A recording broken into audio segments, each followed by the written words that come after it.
Como fue anticipado por Francisco Olivera, se viene un anuncio esta tarde, Guadalupe. Así es, alrededor de las 6 de la tarde se hará un anuncio entre el presidente Alberto Fernández y el ministro Martín Guzmán de lo que será una especie de IFE para familias de bajos recursos, para monotributistas, empleados en negro de bajos recursos. Es una especie de ingreso de emergencia similar al que se dio durante la parte más estricta de la cuarentena por el coronavirus, pero con un alcance menor en cuanto a cantidad de beneficiarios. Recordemos que en ese momento alcanzó a 9 millones de personas, en este momento sería mucho menor, pero sería un ingreso de emergencia para trabajadores de bajos recursos, monotributistas y empleados en negro o hasta personas incluso que reciben salario mínimo en blanco. Lo anunciará el propio ministro Guzmán con el presidente de la Nación alrededor de las 6 de la tarde. Recordemos que el fin del IFE anterior fue una de las principales críticas que el kirchnerismo le hacía a Guzmán, ¿no? Con lo cual, acá evidentemente estamos ante un gesto. Hay que ver después cómo se paga. De congraciar. Ah, bueno, esos detalles tampoco nos vamos a fijar. Claro. Es un gesto, un ifecito. Vamos a poner un ifecito. Un ifecito, claro. ¿No? Bueno, en teoría, según los planes de Guzmán, lo que se estuvo tratando de planificar durante este fin de semana en Chapatmalal es que se financie con este nuevo impuesto que quieren sacar a la renta inesperada. Tiene que pasar el Congreso. Tiene que pasar el Congreso, claro. Así es, pero ya estarían haciendo el anuncio. Hoy a la tarde, a partir de las 6 de la tarde, y digo a partir porque es hora Alberto Fernández. Porque ¿no? sí, estamos el lunes 18 de abril, ya descartamos, Guadalupe hoy derrumbó mis esperanzas de que hubiese un día de anuncios monumentales, que yo qué, tenemos ifecito. Pero hay una semana importante para este gobierno. Semana clave para el gobierno. Te digo, tenemos todos los frentes abiertos, porque termina, por un lado, la tregua de esta especie de luna de miel que le dejaron vivir a Alberto Fernández por el nacimiento de su hijo. Se terminó, ya él retomó su agenda oficial y vuelve la embestida kirchnerista. Se esperan cambios como veníamos anunciando la semana pasada, que iban desde cambios en las segundas, terceras líneas del Ministerio de Economía, Secretaría de Energía, una posibilidad de cambios hasta de jefe de gabinete. Todo eso parece que en la Pascua quedó un poco congelado y quedaría en frizar, justamente hablando de congelamiento, frizar a los funcionarios que no están alineados con el plan que se firmó con el Fondo Monetario Internacional y trabajar con los que sí se están alineando. Por ejemplo, Feletti es uno de ellos, de los que no estaban alineados, pero parece que hoy se empezaría a alinear. ¿Esos son los que funcionan o los que no funcionan? Esos son los que para Cristina funcionan. Feletti es uno de los que funcionan, pero que no está alineado. Claro. Y que en los papeles, en que la realidad no funciona porque no está bajando la inflación, sino todo lo contrario. Cristina, les decía, vuelve a embestir contra la Corte Suprema de Justicia, una embestida en bloque del kirchnerismo que se vivió hoy con unos retweets de la presidenta refiriéndose a la asunción de Rosati, del presidente de la Corte Suprema, en el Consejo de la Magistratura. Recordemos que este es un conflicto que viene ya de hace tiempo. En diciembre, el fallo de la Corte Suprema le dio 120 días al Congreso de sancionar una nueva ley de formación del Consejo de la Magistratura, que es el organismo que nombra y remueve a los jueces. Es muy importante. 120 días, cuyo plazo vence ahora, y si no se volvía a una nueva ley, se volvía a la conformación anterior, que es de 20 jueces. La actual era de 13.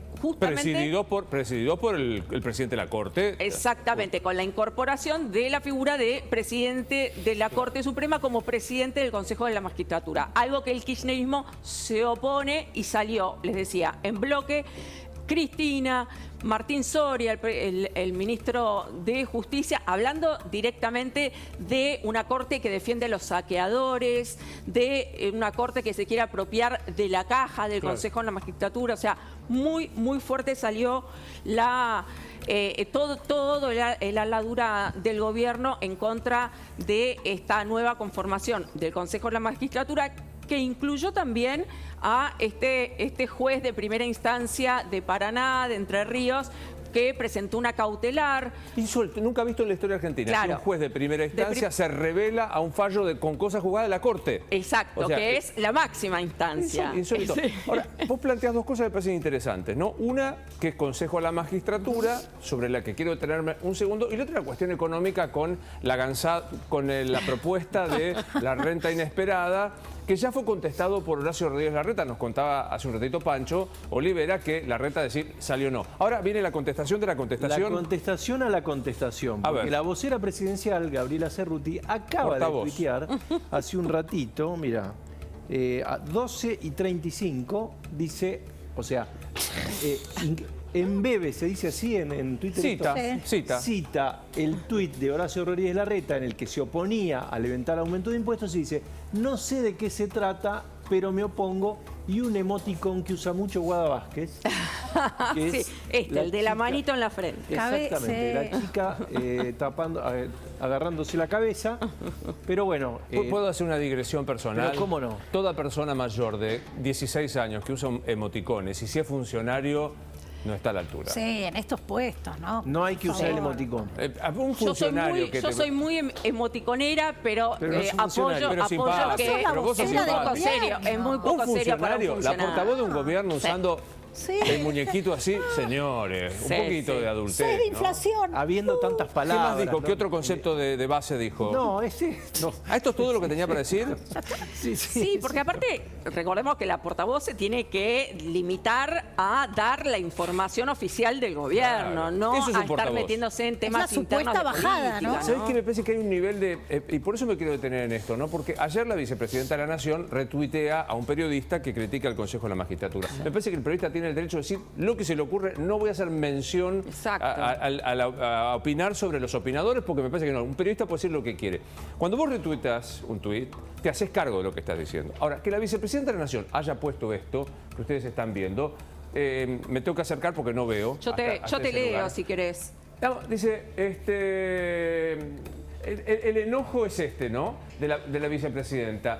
Que Rosati va a asumir como presidente gracias a un fallo dictado por él mismo. Sí, bienvenido a la República. En la República sucede que el órgano máximo de uno de los tres poderes se llama la Corte Suprema. Después hay un viejo debate, quién controla a los encargados de controlar. Pero a ver, ¿cuál es el agravio de que se cumpla un fallo de la Corte Suprema? La vicepresidenta de la Nación, abogada exitosa, que se escandaliza por esto. Y después agrega sobre el tema, que es el respecto al nombramiento de Rosati, no importa que allí no esté. El nombramiento de Rosati efectivamente tuvo un inicio absolutamente incorrecto por parte del presidente Macri, que fue proponerlo por decreto. Cuando se hizo eso, finalmente se sometió al Congreso y Rosati llegó con 60 y pico, 68 votos, si no me equivoco, del Senado de la Nación. O sea que es un presidente absolutamente legítimo. Yo entiendo que a la vicepresidenta todo lo que se oponga con su opinión le parece ilegal. Pero la ilegalidad es que la vicepresidenta de la Nación desconozca cómo se nombran los jueces, cómo votan los jueces, qué valor tiene en el desempate un presidente de la Corte. Parece impactante. Yo hoy decía con sumo ¿sí? una declaración de Martín Soria, del ministro de Justicia, que salió fuertísimo hoy por Twitter, pero también en declaraciones radiales, en donde dice: no hay que olvidarse que los integrantes de la Corte fueron designados a dedo por Pepín Rodríguez, quien está prófugo en Uruguay. ¿Querés escucharlo, a Soria? Dale. Hoy la Corte Suprema está dando lamentablemente un golpe institucional, y al punto tal que celebra que sean 4 jueces elegidos a dedo, no por el pueblo, quienes ejerzan facultades legislativas que son privativas del Congreso de la Nación, y eso sí es grave.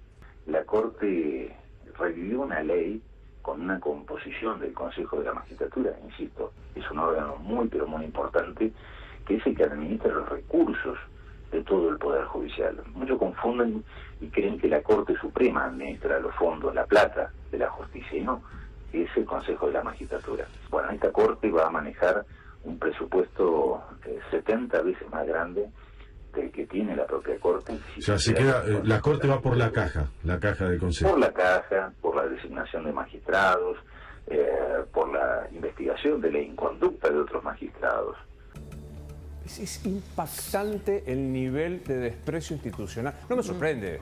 el ministro Soria. Estamos hablando de Soria, no estamos hablando de Vélez Sarsfield. Pero digo, me sorprende la grosería. Hoy yo le decía a Majul, incluso para ser autoritario se requiere de una dosis de elegancia que no tienen. ¿Cuál es la dosis de elegancia? Pergeniar un taparrabos intelectual para decir lo que estás diciendo. Es una enormidad. ¿Cómo que a dedo están elegidos los ministros de la Corte Suprema?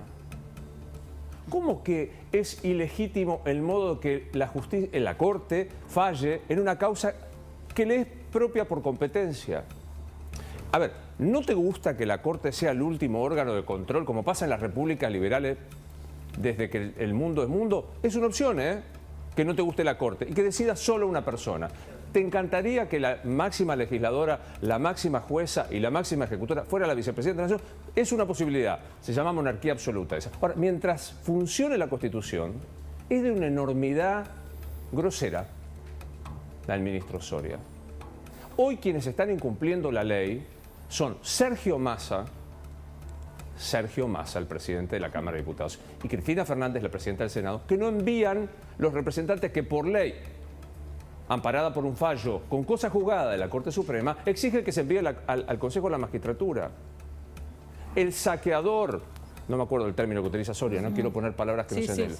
Saqueador del concepto de la ley es el presidente de la Cámara de Diputados y la presidenta del Senado. Che, ¿en serio? ¿No sienten que hay como una pérdida hasta de elegancia para decir lo que dice? Y aparte una intromisión del Poder Ejecutivo sobre la justicia, ¿no? Que me parece ya directamente alevosa, digamos, como decís vos, ni siquiera disimulan. Sí, bueno, por lo menos que te invento el lawfare. Perdón que me repita lo que dije a las 10 de la mañana. Te invento el lawfare, que era una construcción bueno, te lo invento. Te invento una conspiración mediático-económica. Bueno, ahora ya, torpe. El presidente de la Corte no se puede votar a sí mismo. ¿Perdón?